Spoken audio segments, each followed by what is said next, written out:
Tom Donohue, many thanks for talking with Reuters. Very quick word on the state of American business right now. We start with the American economy. It ended last year about a 1.8 growth. It'll probably get to 3 this year.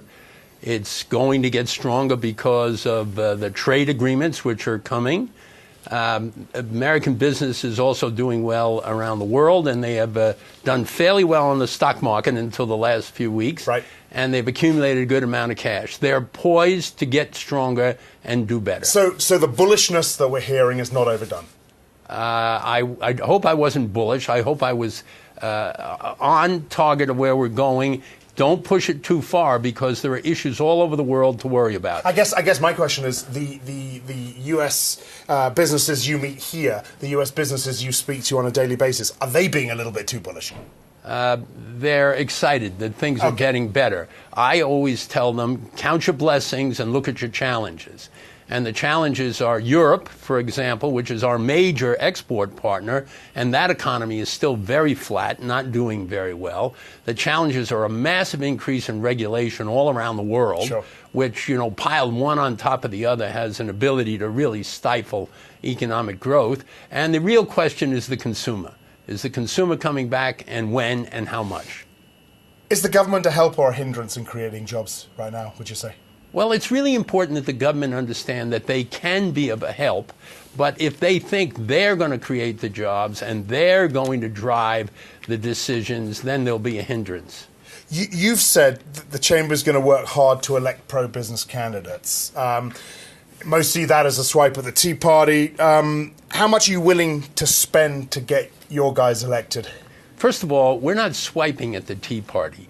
The original group of Tea Party people were people my age who were concerned about too much government spending, too much taxes, not enough attention to entitlements and we all agree with that.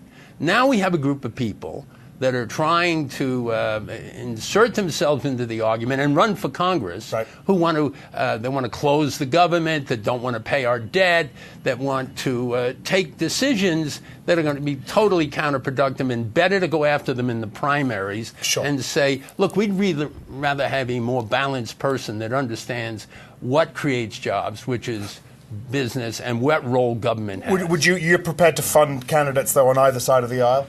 Actually, we don't fund candidates. We spend the money independently. Okay. And we do support candidates on either side of the aisle. It used to be easier because we had a lot of people right is sort of in the middle. We haven't got too much middle right now. It's far right and far left.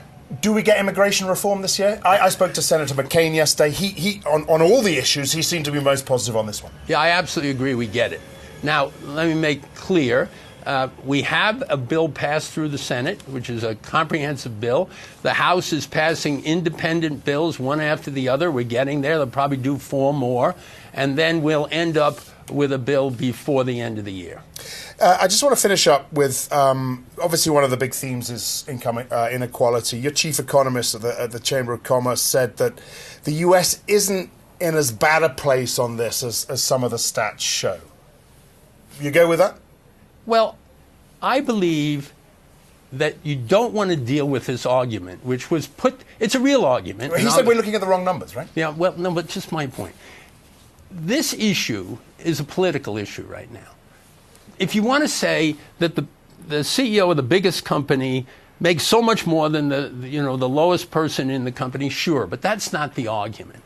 The argument is, can we succeed? Will we take risks? And will that help others come up? It's not we don't want to bring people down. We want to bring people up. It's all about opportunity. And there is a real inequality. And the fundamental inequality in the United States is that 33% of the people don't graduate from high school. Sure. If you can't read and comprehend and count and write, you can't work today. And we have tolerated that for far too long. So if people want to talk inequality, let's go there. How's the president's relationship with business? Is it improving? Since we last spoke, I spoke to you a year ago. I asked you this question. It hasn't been great, let's face it. Is it improving? I think the government's relationship with business is getting better. Penny Pritzker, who has been put into Commerce, is a serious person. The guy that's out negotiating all the trade deals is really a very strong person. They've got a strong chief of staff now who understands the Hill. I think it's easier to work with the White House. The president's relationship, I don't say it's bad, it's good. I'm not sure that it exists. Let's get you inside. It's getting cold. Thank you very much. Thanks a lot. You have a great day.